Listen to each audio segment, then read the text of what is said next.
noches, muchas gracias. Bueno, como hoy es la última de la temporada, la última del año, les voy a hablar a ustedes una vez más de Cervantes, porque muchos de ustedes han oído el curso entero, que se ha convertido en un libro que está a punto de aparecer. Me habían prometido que habría ejemplares hoy y pensaba traer alguno para que por lo menos lo vieran ustedes, pero no ha llegado todavía. Espero que llegará mañana o pasado, en fin, está a punto.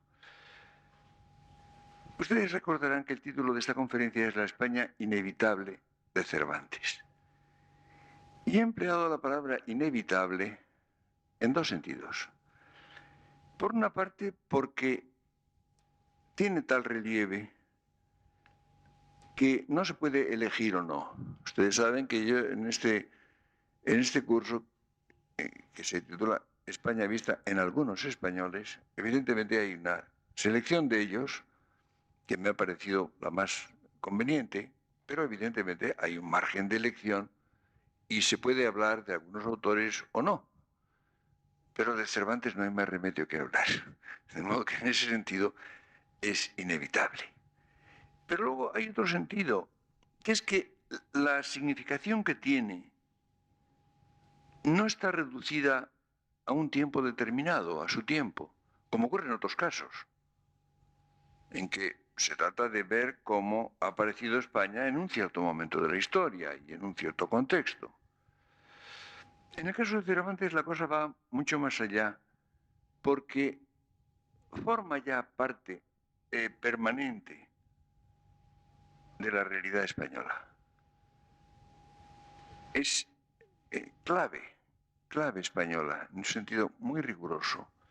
En ese sentido, por tanto, en cualquier momento que se considere la realidad española después de Cervantes, su presencia es enormemente enérgica y, por tanto, inevitable.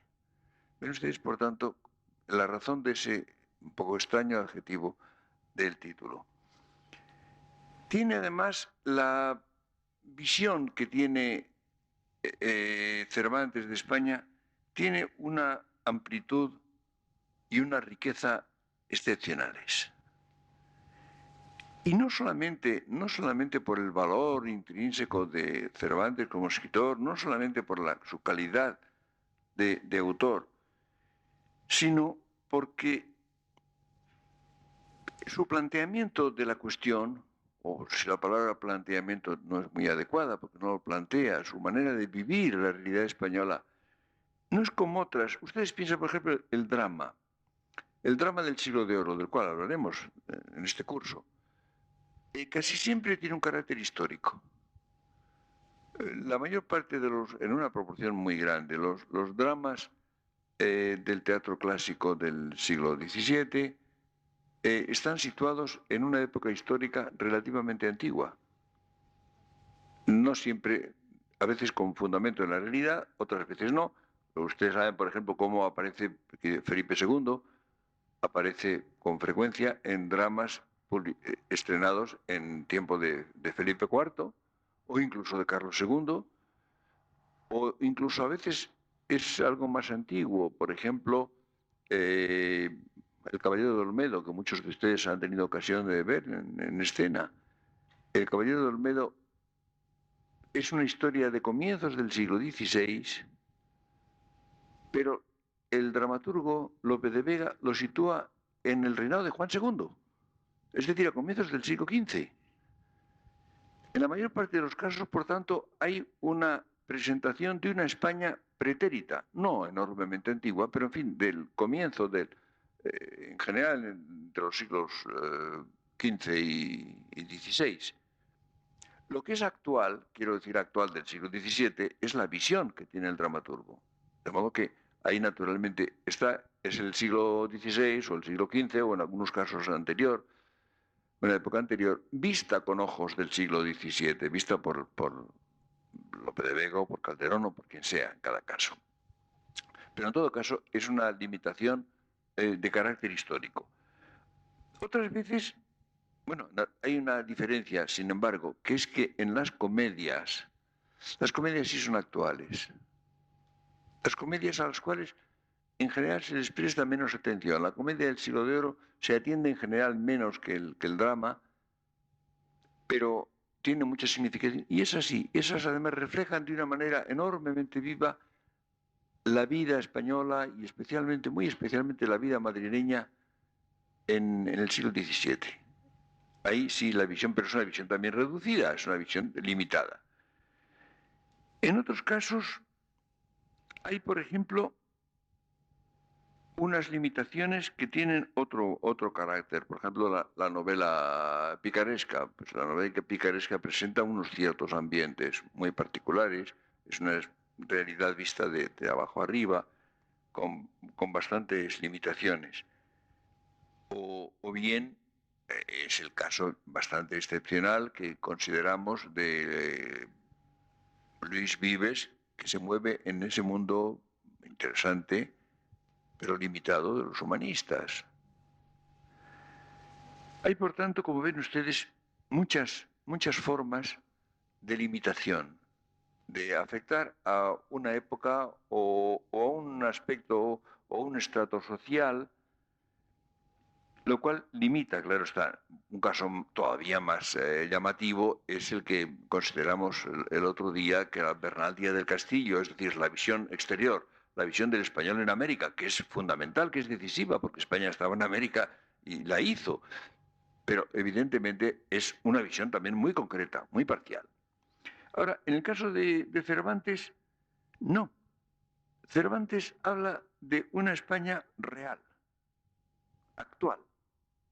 Es la de su tiempo. Podríamos decir que es empírica, en la cual, sin embargo, aparece su pasado, se acusa el pasado histórico, pero en la España real, en la España presente. Esto es sumamente interesante. Luego tampoco hay una limitación, por ejemplo, a ciertos estratos sociales. Les hablaba a ustedes, por ejemplo, del caso de la picaresca, que son los estratos marginales, con pícaros, prostitutas, a veces ladrones, en fin.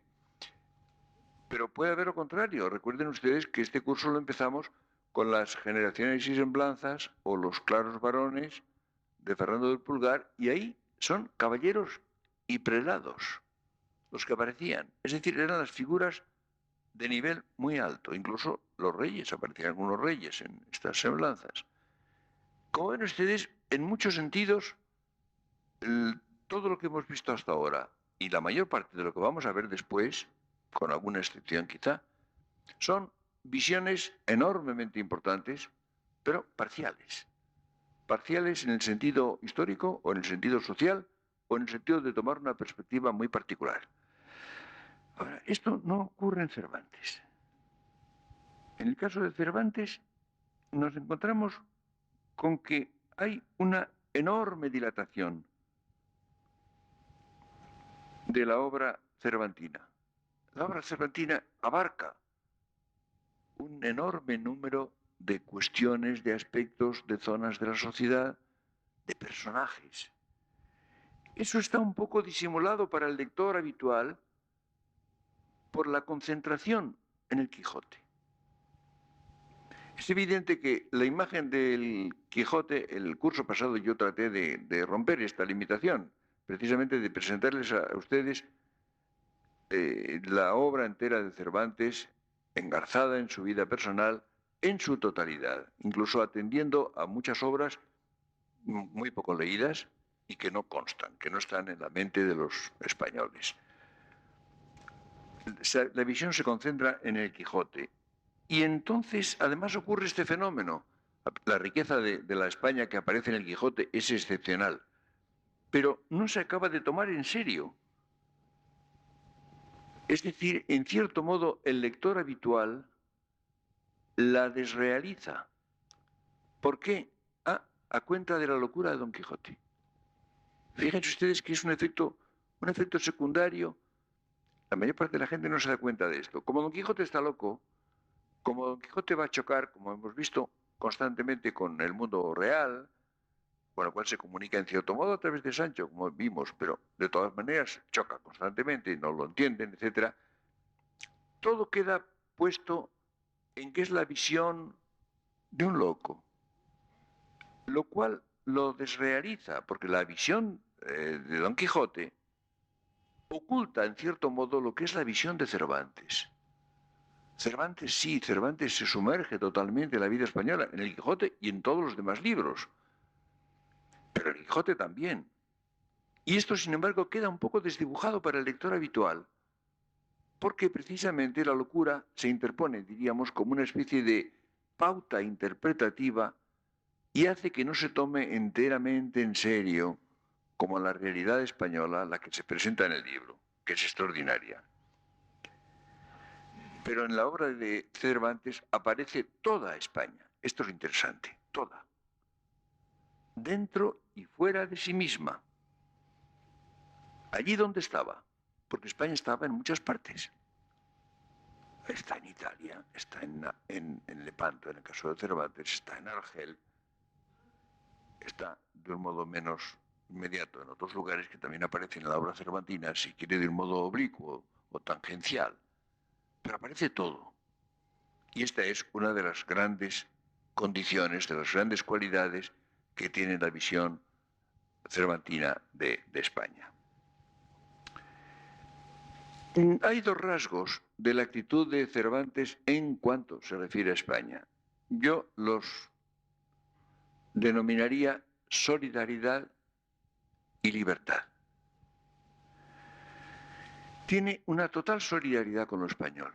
Ah, por supuesto. Nunca se desentiende de España. Esa actitud que aparece en muchas épocas y aparece en muchos escritores en que por una razón o por otra se desentienden de España. A veces un autor se pone por encima, tiene conciencia de su valor o de su magnitud, le pertenezca o no, tenga derecho a ella o no, cuando menos tiene derecho más suele tomarse esa actitud. Pero en fin, de ponerse por encima, de mirar a España de arriba abajo, con condescendencia. Esto no lo hace nunca. Tampoco con beatería o con jactancia. No era jactancioso, pero solidario con todo. Todo lo afecta, todo le parece propio, todo le importa. Y por otra parte, hay en ese planteamiento, en esa visión de lo español, una extremada libertad interior. Yo diría que habla de España como quien habla de sí mismo, cosa que no es frecuente. Si ustedes se fijan bien, esto es quizá la suprema originalidad. Ustedes piensen cómo uno habla de sí mismo, cuando no es un narciso, claro, o cuando no está complejado. Habla con naturalidad, habla con espontaneidad, habla con libertad, porque de sí mismo no tiene por qué guardar eso que se llama respetos humanos. No. No todo el mundo lo hace, en fin. Pero es posible hablar de uno mismo con plena libertad. Pues bien, lo hace Cervantes, lo hace de sí mismo, pero lo hace de España.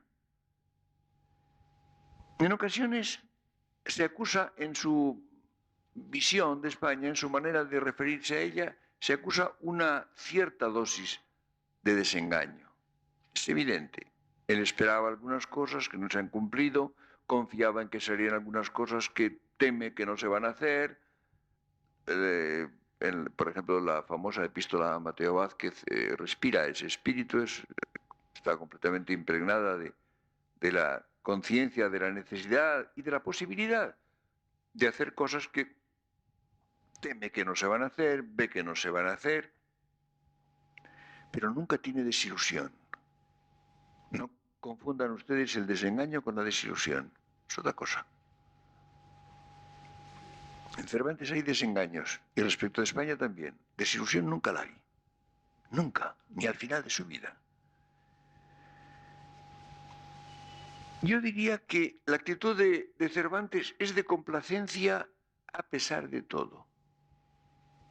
Fíjense ustedes que es fundamental el añadir a pesar de todo, porque él ve muchas cosas que no le complacen, pero tiene complacencia en España, con esas. Es como Ustedes conocen la situación en que se encuentra uno respecto de una persona. Cuando uno, por ejemplo, quiere profundamente a una persona, ve sus defectos, ve sus errores, sí, pero se complace, a pesar de todo. Esta es la actitud que tenemos en la vida personal, cuando alguien verdaderamente nos importa. Pues bien, esto lo tiene respecto de España, y no ha sido muy frecuente esta actitud. No ha sido, ni lo es.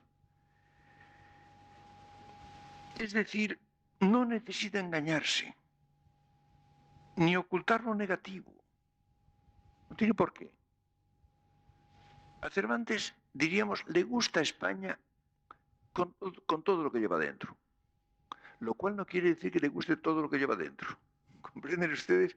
Esta es la fórmula. Porque España evidentemente no es la suma de todas las cosas. Esto, a veces es muy frecuente que los hombres tengan la impresión de que un país, por ejemplo, es la suma de todo lo que hay en él y de todo lo que pasa en él. No es verdad. La mayor parte de los pesimismos, por ejemplo, que se tienen tan frecuentemente sobre España, dependen de esto, se deben a esa actitud. Es lo mismo que el mundo, por ejemplo. La idea de que el mundo es el conjunto de todas las cosas no es verdad. El mundo no es la suma de todas las cosas. El mundo es donde están todas las cosas. Es completamente distinto. ¿Comprenden ustedes? Es decir, no se obtiene el mundo por adición de las cosas. No, es el ámbito en que están todas las cosas. Es previo a las cosas. Y las contiene. Pues bien, diríamos también de un país, un verdadero país, no es la suma de lo que hay en él. No, es también previo. En ese país, en España, hay muchas cosas y pasan muchas cosas. Unas buenas, otras malas, algunas admirables, otras despreciables, lo que se quiera. Pues bien, no le gusta todo lo que hay en ella, pero le gusta España, con todo lo que lleva dentro. Hay una afirmación, diríamos, global, lo cual, si ustedes se fijan, significa que un país, y esto se ha olvidado demasiado, ¿no? Un país tiene cierta personalidad.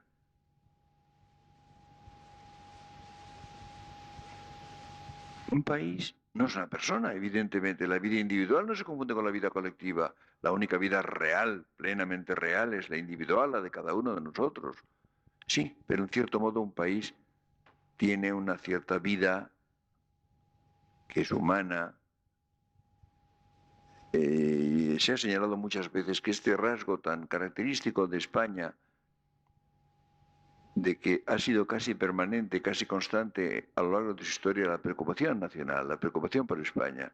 Esto se ha interpretado a veces como algo patológico, como una especie de enfermedad, como algo morboso. Hay países que tienen preocupación por sí mismos en algún momento de la historia, en alguna situación crítica. España la ha tenido siempre. Y yo hace algún tiempo me planteé esta cuestión. ¿Es que esto es una anormalidad? ¿Es algo morboso? ¿O es por el contrario el carácter propiamente humano de España? Porque la vida humana consiste en preocupación de sí misma. Ah, claro. La vida humana es un proyecto y esto supone una preocupación de sí misma. Pues bien, el hecho de que España haya tenido un proyecto variable, cambiante, pero permanente, y que haya tenido siempre preocupación de sí misma, quiere decir que en la medida en que una sociedad es algo deshumanizado, algo despersonalizado, y lo es, no lo es enteramente en el caso de España, lo es por lo menos en grado menor que en otras sociedades. Esto me parece que es bastante importante y esta sería la cara positiva de ese hecho de la permanente preocupación de España. Cervantes, cuando piensa en su país, no necesita pensar que es lo mejor. No, en absoluto. Tal vez, esto sí, tal vez se le impone la evidencia de que es lo más grande. que había en el mundo entonces. Ah, pero es que esto era verdad. España tenía otro orden de magnitud.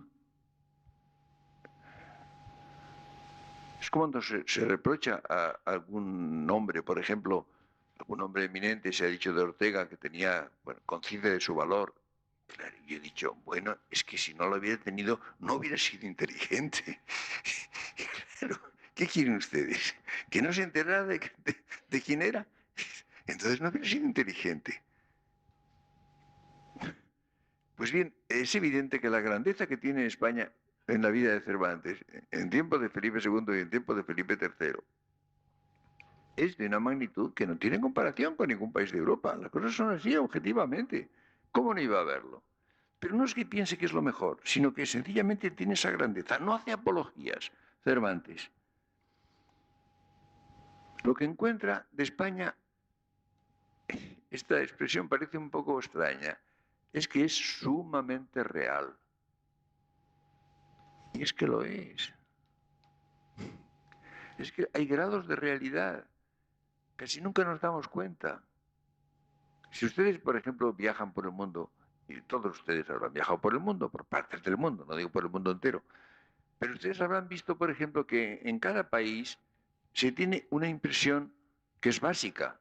En general no se formula casi nunca, pero si ustedes lo piensan, verán que lo han vivido. Hay una impresión como de grado de realidad. Es decir, hay países que son más intensamente reales que otros. Lo mismo que las personas. Si ustedes van por la calle, están en la ciudad, ven a la gente, hay gente que a mí me parece que está hecha de plástico, ¿verdad? Y otra no. Otra es de carne y hueso, es decir, son más reales. Pues bien, España tiene una dosis de realidad muy intensa, para bien y para mal, pero la tiene. Y esto sí, también lo percibe Cervantes. Es un país sumamente real. Y esa realidad es la suya, es la de Cervantes. De modo que él se encuentra constituido justamente por esa condición de español que tiene una muy fuerte realidad. Ustedes piensen, por ejemplo, que hay personas que pertenecen a países que tienen menos realidad. En ese sentido, por ejemplo, es evidente que el grado de adscripción, el grado de pertenencia que tiene un hombre a su país varía, puede variar. Varía de un país a otro, varía por supuesto de una época a otra. No es lo mismo. Por esto es más fácil. Ustedes saben, por ejemplo, que se habla de los españoles, y esto tiene un lado malo y negativo. El español suele ser bastante impermeable. El español pues va a un país extranjero y a lo mejor sigue 40 años en él y sigue siendo completamente ajeno al país, lo cual me parece horrible, ¿no? Parece una falta de porosidad y de curiosidad. Hay gentes que llevan en Francia, me decían, desde la guerra civil, medio siglo, ¿no? Y van al mercado y señalan y dicen patatas. Y siguen diciendo patatas. Bueno, esto es... Y contaba, a mí me impresionó mucho cuando leí los recuerdos de un anciano y las memorias de Alcalá Galiano. Cuenta que estaban los emigrados españoles después de los 100.000 hijos de San Luis en 1823, se fueron a Inglaterra, porque la emigración española solía ser a Francia, como Francia era la invasora, en este caso, pero en Inglaterra la mayor parte. Y entonces vivían en Somerstown. Y cuenta que los comerciantes del barrio hablaban español. Y los serenos, había serenos en Londres, cantaban las horas en español en ese barrio. Bueno, esto a mí me parece horrible, esa falta de porosidad. Pero, por otra parte, lo que pasa es que esa condición de español es tan fuerte que es muy difícil desprenderse de ella. Claro, hay una cosa que es absorber el país en que se está desde esa condición de español. Esto es lo inteligente, si quieren ustedes, ¿no? Y lo más interesante. Pero la tentación de conservar a todo precio la condición de español, aunque sea a costa de la impermeabilidad, es el lado negativo de esa condición que es importante. Hay gentes ahí que se adaptan de un modo increíble, que aprenden la lengua fácilmente, que en fin, depende en gran parte de la historia. Quizá haya algún elemento étnico, pero sobre todo es la historia de los países, ¿no? En España está en un extremo, en ese sentido, y esto me parece importante. Cervantes no conoce bien más que tres realidades: España, Italia y Argel. Lo demás, muy indirectamente, o muy poco. Es decir, lo ve de lejos o simplemente por referencias. El mundo de Argel, que es un mundo muy limitado, claro, lo conoce a fondo. Claro, pero desde una situación particularmente penosa, desde el padecimiento, desde la privación de libertad, con una protesta constante.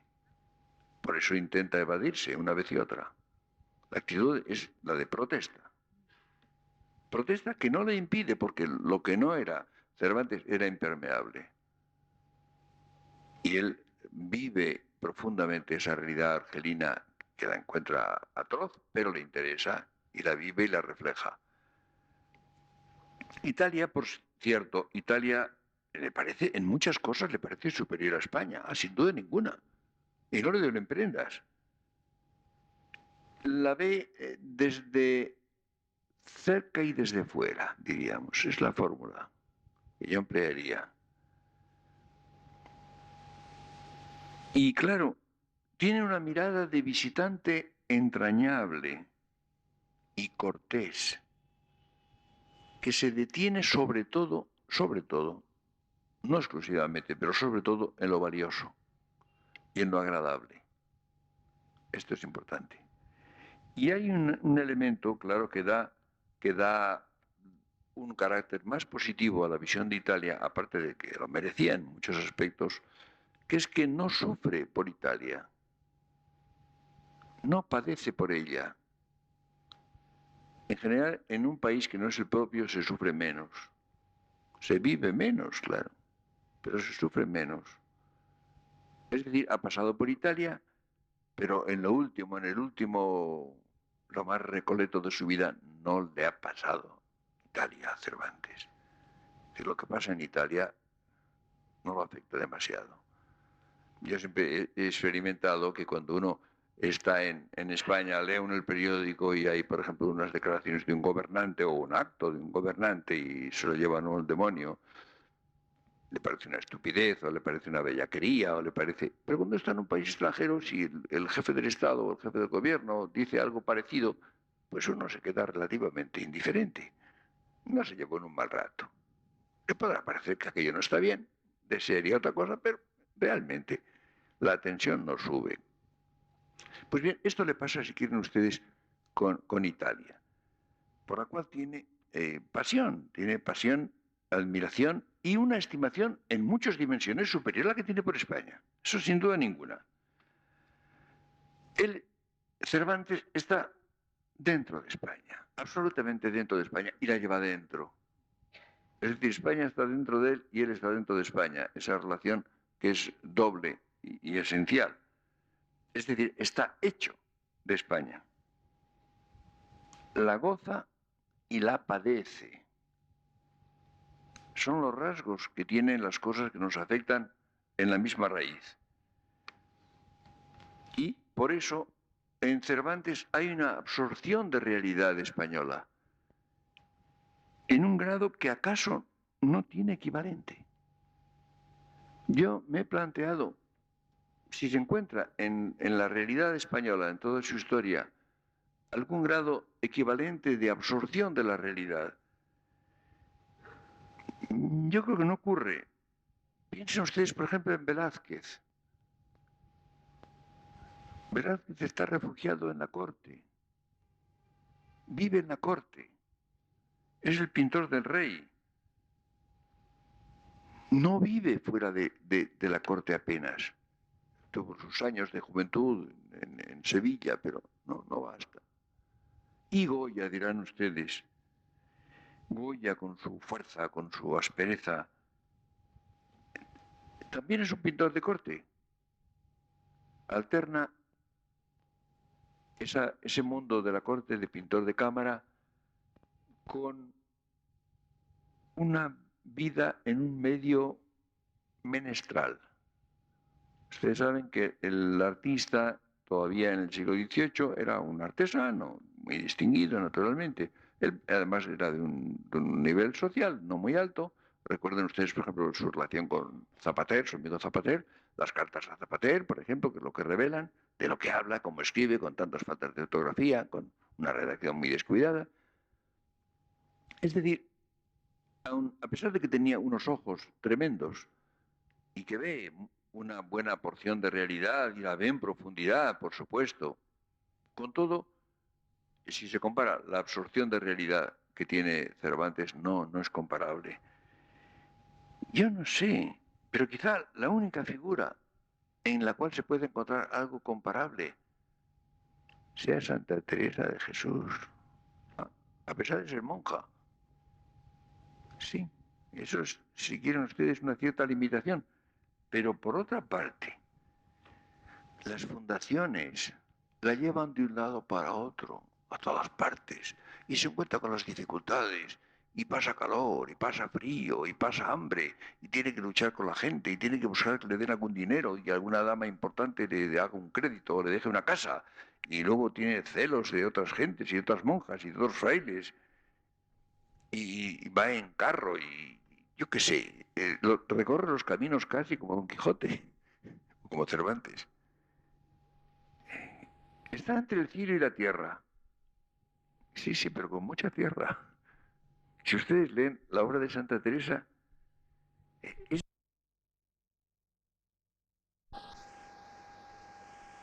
como Don Quijote, como Cervantes. Está entre el cielo y la tierra. Sí, sí, pero con mucha tierra. Si ustedes leen la obra de Santa Teresa, es quizá el único caso en que haya algo de inmersión en la realidad española que se pueda comparar con lo que es Cervantes. Cervantes, claro, también le interesa el cielo. Y como recuerdan ustedes, deseaba ir a él y esperaba ir a él. Y ver a los amigos contentos en la otra vida. Sí, pero vivía en la tierra, estaba en la tierra y primariamente se ocupa de la tierra, más que Santa Teresa, por supuesto. A la tierra estuvo más atento que nadie.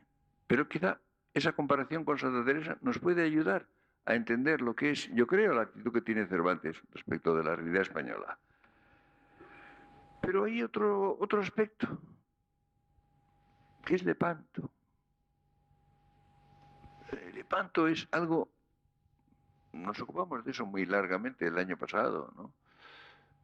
Lepanto es decisivo en la vida de Cervantes, porque su participación, la participación que tuvo en esta batalla, no solamente le dio orgullo, le dio confianza en su valor, no sé, le pareció que había dado su medida, que había pasado una prueba difícil. No solamente eso, es que no solamente un peligro que ha pasado en el cual se ha portado heroicamente, no es eso solo. Ah, no, es que es Lepanto. Fíjense ustedes que la experiencia militar de Cervantes es muy larga. Él está en las tropas españolas durante varios años y combate en muchos lugares. Y sin embargo, vuelve a Lepanto. De lo que habla siempre es de Lepanto, que tiene una función distinta. Si Cervantes hubiera sido un soldado valiente, un soldado con una hoja de servicios que le es reconocida en aquellas cartas que lleva cuando lo hacen cautivo, y no hubiera estado en Lepanto, su actitud sería completamente distinta. ¿Por qué? Ah, porque el estar en Lepanto ha rebasado lo privado, lo particular. Es decir, en Lepanto Cervantes ha tocado la significación histórica de España. Ah. Cuando dice la más alta ocasión que vieron los siglos pasados, ni esperan ver los venideros, ahí ha estado él. Es decir, España ha dado una de sus notas más altas, ha estado en una de las cimas de la historia. Algo además a lo cual él adhiere completamente. Si hubiera sido una lucha con un país europeo, pues no le hubiera parecido tan bien. Pero no, es la lucha contra el Islam, es salvar a Europa de la presión turca. Esto le parece absolutamente válido y absolutamente necesario. Y es la historia. Es realmente la historia, la significación histórica. Como ven ustedes, con eso trasciende de la vida individual, de la vida particular, y entra justamente en algo que no es ni siquiera ya su vocación personal o su obra, sino que va más allá. Es decir, en Lepanto se encuentra con España como tal.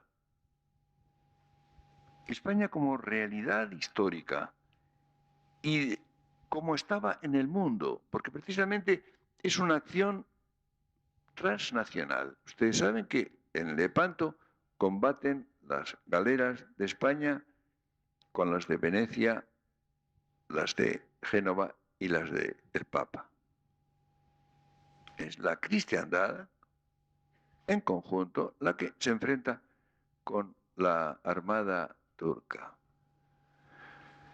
Es decir, ese contacto es una experiencia histórica capital. Yo he recordado, pensando en esto, un párrafo de Galdós que me parece extraordinario. Lo cité hace tiempo porque me parece la clave de, de la relación entre la vida individual y la vida colectiva. Decía en el Montes de Oca, dice Galdós, no hay acontecimiento privado en el cual no encontremos buscándolo bien una fibra, un cabo que tenga enlace más o menos remoto con las cosas que llamamos públicas.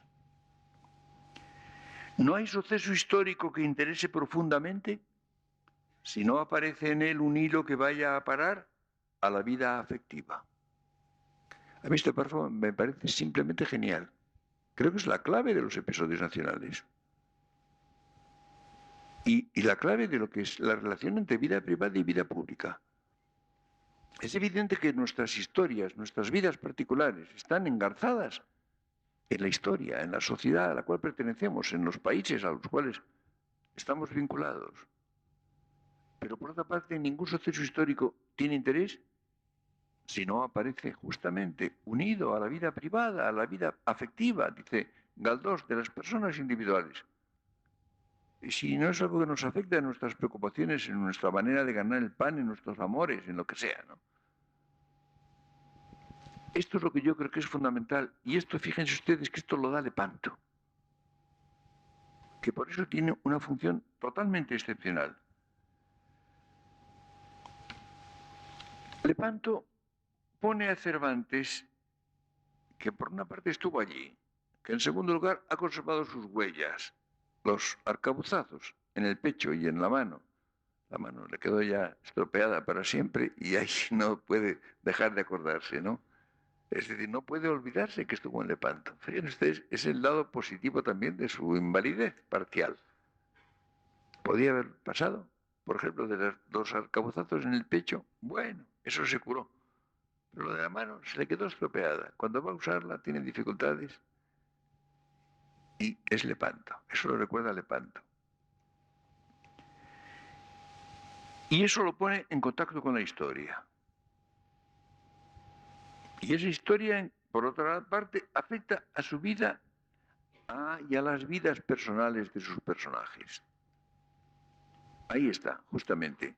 Fíjense ustedes que toda la obra cervantina está teñida, diríamos, de esa especie de contaminación positiva que tiene lo de Lepanto. Fíjense, incluso el cautiverio, el es hecho cautivo al volver de Italia, después de haber sido soldado en Lepanto, lo pone entre los de rescate porque precisamente tiene una hoja de servicios muy valiosa y lleva aquellas cartas de recomendación que le dan una importancia que no tenía, lo cual hace más difícil su rescate. Desde entonces va a vivir precisamente referido a ese punto, diríamos, de inserción concreto en la historia. Y entonces pensamos que Cervantes hubiera podido escribir unos episodios nacionales. Es curioso. En cierta medida hay un elemento común entre la obra de Cervantes cuando toca cuestiones históricas o cuestiones bélicas y los episodios nacionales de Galdós. Fíjese usted que Galdós también hizo en otra forma, una forma si quiere más burguesa, pero Galdós también hizo una experiencia muy profunda de España. También la absorción de España en Galdós es muy considerable. Es sorprendente, por ejemplo, el número de cosas que sabía Galdós de España, del mapa entero. Conocía el mapa entero de España con una precisión extraordinaria. Y un detalle curioso, que no caí yo en la cuenta de esto hasta hace muy poco tiempo, que es el conocimiento que tiene de los oficios. Los oficios. Conoce casi todos los oficios y sabe cómo se hace. Y habla, por ejemplo, de los que hacen velas de barcos y de los que hacen velas de cera y de los carpinteros y de los labradores de cualquier cosa y de los que producen el vino y de casi todos los oficios, y no digamos de los funcionarios, de los empleados, de los covacheristas. Dios mío, lo que sabe de eso. Pero sabe de casi todo. Es decir, ha tenido un contacto concreto con la mayor parte de los estratos de la sociedad y de las profesiones, de las maneras de ganarse la vida.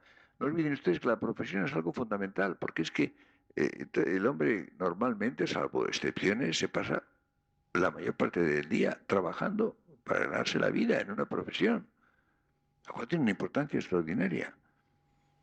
Y esto lo conoce como nadie en la época contemporánea, por supuesto, no tiene equivalente. Y me recuerda en cierto modo la actitud de Cervantes. Entonces nos encontramos con que Cervantes transmite una incalculable cantidad de la realidad española de su tiempo. En este sentido, la España del siglo XVI y la España de comienzos del siglo XVII aparecen transmutadas, comunicadas a nosotros con una eficacia incomparable y con una amplitud casi total en la obra de Cervantes. Pero no es solo eso. No es solo eso porque Cervantes ha llegado, y ahí es donde está su genialidad mayor, al fondo de la vida humana. Ha llegado al fondo de la vida humana. No se ha detenido en las costumbres, en los usos, en una mera tipología de caracteres o de personajes, en unas historias más o menos atractivas, más o menos dramáticas. No. Ha sido el hombre que ha reconstruido precisamente lo que es la vida humana concreta, la vida humana de sus personajes, que son de su tiempo, claro está, por supuesto. Sí, pero al llegar al fondo descubre un estrato que es válido para todo el que esté hecho de España. Toda persona cuya realidad es intrínsecamente española se encuentra a última hora capturada, aprehendida, retratada por Cervantes. Es decir, ha descendido justamente como nadie en su tiempo, como muy pocos después, a ese fondo mismo de la vida humana. Y claro, he dicho España, primariamente sí, por supuesto, y es lo que nos interesaba hoy, pero justamente al llegar a ese fondo de lo humano, ha llegado al núcleo de toda vida humana. Y de ahí viene ese fenómeno tan interesante que se suele achacar simplemente a la calidad literaria de la universalidad de Cervantes. Resulta que este hombre tan español, tan radicalmente español, casi siempre metido en rincones de España, es un escritor universal. Su obra ha sido traducida a todas las lenguas. Se ha leído con mejor o peor comprensión en todas partes. La gente se ha sentido afectada por esta obra. Le ocurre lo que a Shakespeare, que es también universal, tan inglés, tan archi-inglés, pero también es universal. Los dos tienen esa universalidad a fuerza de haber sido lo que eran, a fuerza de haber sido, diríamos, locales, de haber tenido raíces y de haber sabido que esas raíces se impregnen del fondo último de lo humano y esto se derrame por un tronco, por diversas ramas, por innumerables hojas. Muchas gracias.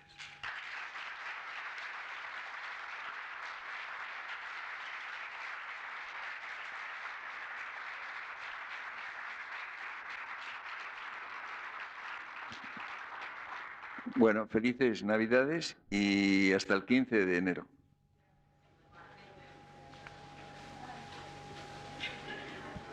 Prudencia, si bien sus orígenes fueron muy lejanos, y la de farmacia, todas las cuales, abarcando diversos ramos de las humanidades y las ciencias, se agruparon hace ahora medio siglo en el Instituto de España. Es un hecho evidente que en ninguna sociedad bien constituida pueden faltar estos centros que reúnen a las personas más calificadas por sus obras y por sus méritos, tanto para mirar atentamente el curso de las disciplinas que caen dentro de su competencia, como para congregar a sus cultivadores y despertar por doquiera la curiosidad, el interés y el amor al mundo del saber en sus múltiples ramas. Formáis así una orden cuyo aglutinante es la inteligencia. Vuestras listas, abiertas desde hace siglos, las enriquecen nombres ilustres de nuestra patria, y las luces que alumbraron vuestras reuniones desde el ya lejano 1714 siguen encendidas con inalterable brillantez presidiendo vuestras tareas. Por todo ello, el título de académico es uno de los de mayor alcurnia en nuestro país, que ha de enorgullecer legítimamente a quienes elegidos por vía democrática lo ostentan. Lograrlo supone el reconocimiento de una larga y fecunda labor. A mí me complace proclamarlo así y estimo que esta es también ocasión propicia para recordar que las reales academias tienen unas bellas e irrenunciables tareas que cumplir: la de proyectar su magisterio sobre la juventud, la de estimular su creatividad y su estudio, la de esforzarse, por tanto, en enriquecer el patrimonio cultural español. Celebrar el cincuentenario del organismo que las tutela y representa es prueba de su vitalidad y augurio de su futura permanencia. Para que así sea, y de acuerdo siempre con lo que la Constitución dispone, no habrá de faltarle nunca la simpatía y el aliento de la corona. Muchas gracias.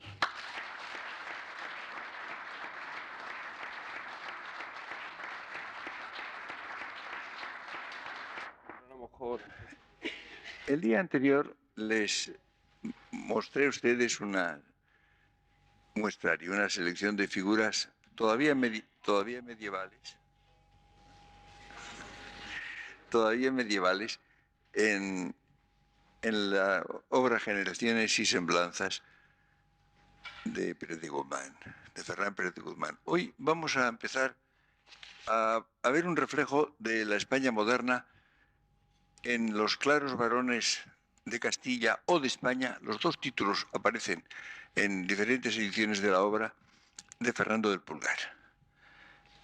Verán ustedes, la distancia no es muy grande y sin embargo aparecen dos configuraciones de la vida humana y de España bastante distintas, y me parece interesante en un espacio de tiempo muy limitado, porque la diferencia no es muy grande, la diferencia que se produce entre una España todavía medieval, con algunos indicios de renacimiento, y una ya claramente renacentista. Fernando del Pulgar tiene las fechas inciertas. No se sabe exactamente cuándo nació. Se da como fecha probable el 1436. y la muerte en 1493, esta fecha es más segura. Y yo sospecho que la fecha de nacimiento tiene que ser anterior, porque él habla bastante de su vejez, incluso no en los últimos años de su vida, sino bastante antes. Él se crió en las cortes de Juan II y Enrique IV. Era hombre muy culto. Sabía latín, por supuesto, francés e italiano. Fue enviado como embajador a Francia en tiempo de Enrique IV primero y luego de los Reyes Católicos. Y también por esto fue enviado a Roma. Era un hombre con una experiencia internacional bastante grande. Se dice que era quizá de origen o de antepasados judíos, conversos. Como se dice ya de casi todas las figuras españolas un poco interesantes, no estoy seguro, puede que sí. Tenía una hija monja que entró en el convento muy joven, un poco más que niña, no sé, 12 o 14 años, y él habla mucho de su hija y de su condición de monja. Él siempre se presenta como un hombre profundamente religioso, profundamente cristiano. Habla, como les decía a ustedes, bastante de su vejez. Naturalmente, en esta época se envejecía bastante pronto, pero de todas maneras, si nació el año 36 y murió el 93, son 57 años. Es decir, bastante antes de 57 años, habla demasiado de su vejez. No sé, es un poco probable. Habla, por ejemplo, bastante de los achaques. Habla de achaques de salud. En textos ya de 1473, es decir, muy pronto, como ven ustedes, 20 años antes de morir, se queja de la carne. Dice que la complació bastante antes, en varios sentidos, y que ahora le paga mal, y le da disgustos la carne. Todo esto me parece que no casa enteramente con las fechas. Yo sospecho que la fecha de nacimiento debía ser más antigua, debía ser más viejo cuando escribía estas cosas. Hay un problema, digamos, biográfico. Yo recuerdo que hace muchísimos años, traduje un libro de Paul Hazard y lo traduje sobre un juego de galeradas, porque el libro curiosamente se publicó en español antes que en francés, era al final de la Guerra Mundial, y el libro salió en español un poco antes que en francés. Y me acuerdo que había una carta de Voltaire y con su fecha, estaba fechada.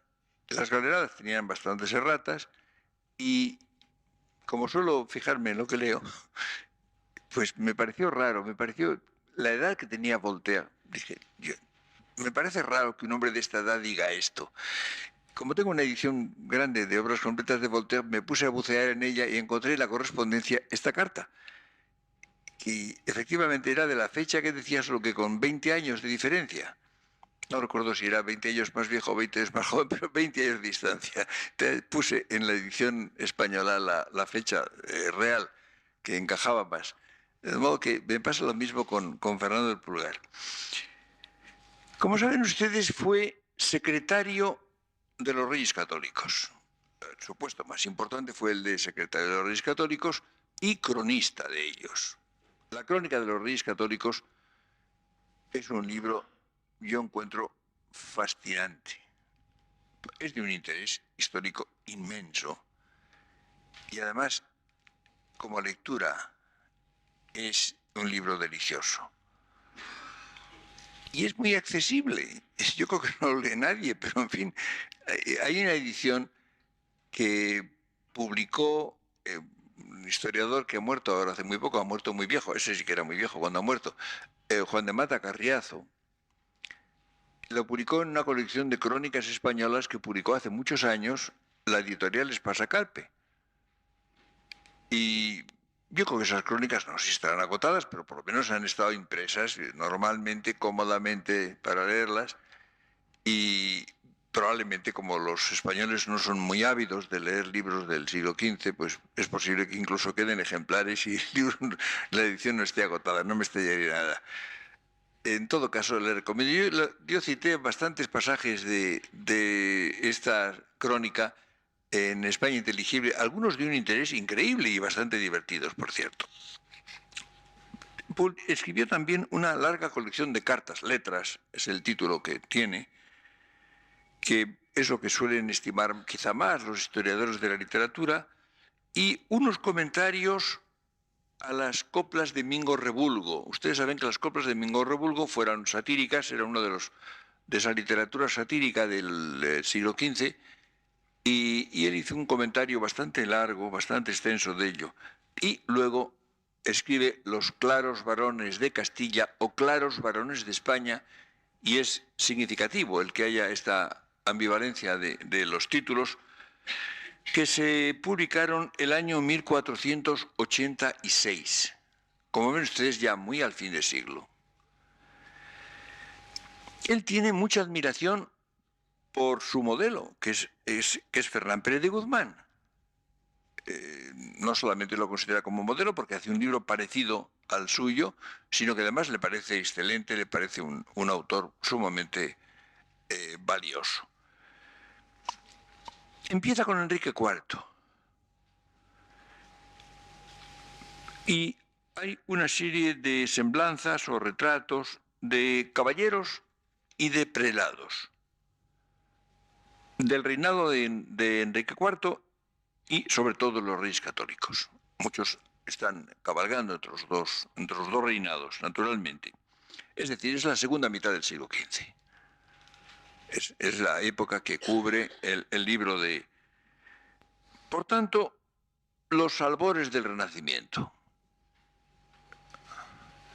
Es interesante, el Renacimiento, como saben ustedes, es un concepto muy... Bueno, un concepto bastante reciente, si no recuerdo mal fue Burckhardt el que lo puso en circulación a mediados del siglo pasado. Pero lo que es un fenómeno muy vago, se ha hablado incluso de un renacimiento del siglo XII, bueno, hubo un pre-renacimiento en algunos lugares. Luego empieza, en unas disciplinas empieza antes, en otras disciplinas empieza después, en algunos países se adelanta y en otros es tardío. Es curioso, por ejemplo, cómo, y es una cosa que sorprende, la actitud relativamente desdeñosa respecto de Italia que tiene Luis Vives, de quien hablaremos en la próxima conferencia. Luis Vives habla en cierto modo del Renacimiento italiano como una cosa pasada. Ustedes saben que muere en 1540. Y es cierto que el Renacimiento en Italia fue bastante precoz, en algunos aspectos también en Flandes. Y evidentemente dentro de la época se podía quizá considerar como un fenómeno ya que empezaba a pasar. No era la plena actualidad. Es evidente, por ejemplo, que Vives se concentra mucho más en Flandes, cierto modo en Francia y en Inglaterra, que en Italia, que no visitó nunca, también es curioso, ¿no? Un hombre tan europeo y tan viajero no visitó nunca Italia, ¿no?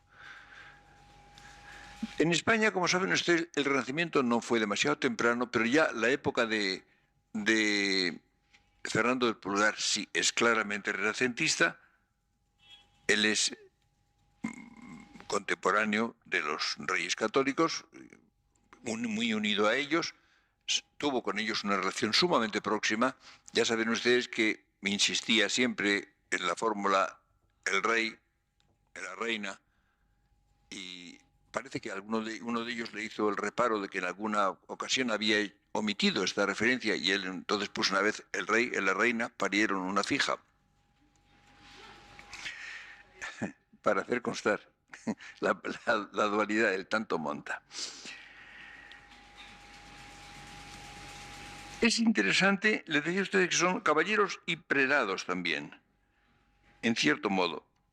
Dijo Mayans y Siscar, el gran erudito del siglo XVIII, dijo de Fernando del Pulgar que los retrataba como si fuesen muertos y no tuviesen parientes.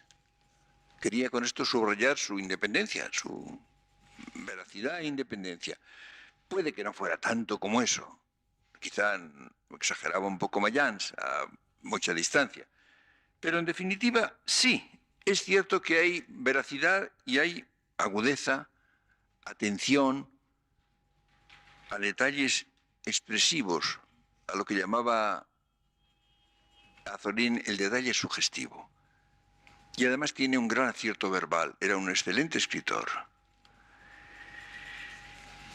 Tiene atención, y en esto repite un poco el esquema de Pérez de Guzmán, tiene atención a los rasgos físicos y de aspecto.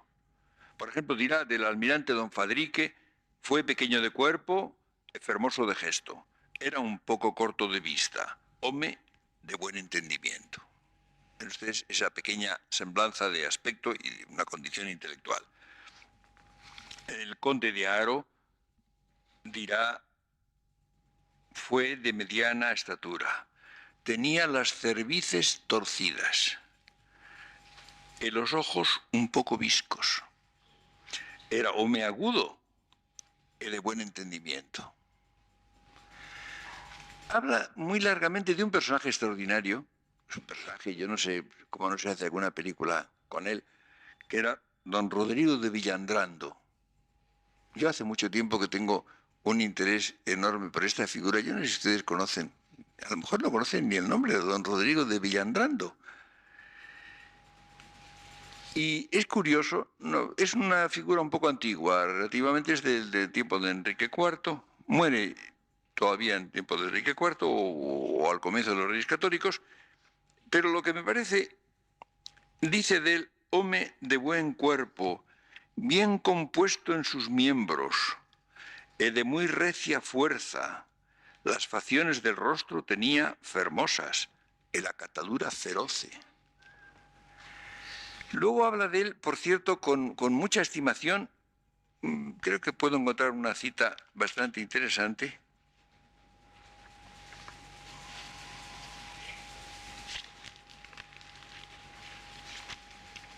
Porque tuvo unas aventuras increíbles, por tierra, por mar, en guerra, con Inglaterra, con Francia, es absolutamente increíble. Se puede hacer una serie de películas de aventuras con la vida de don Rodrigo de Villandrando.